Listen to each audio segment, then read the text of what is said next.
عائشہ صدیقہ رضی اللہ تعالیٰ عنہ قربان جائیں ہماری اماں کے، کیا انداز تربیت ہے اور کیا اللہ نے انہیں معرفت کا نور عطا فرمایا ہے۔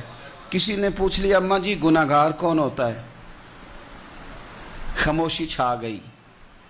سیدہ طیبہ طاہرہ حکمت کے موتی بکھیرنے لگی، اماں جی گناہگار کون ہوتا ہے؟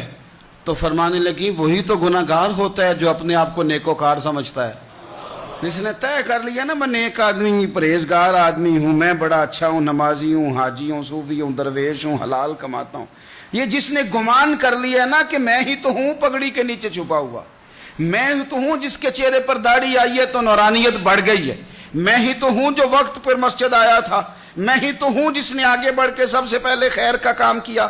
فرمایا جس نے کہا نا میں نیک ہوں وہی تو ہے جس نے گناہگاری کو قبول کر لیا ہے۔ تو میرے بھائی کبھی بھی کسی بھی مقام پر خود پسندی کا شکار نہ ہوں، خود پسندی کا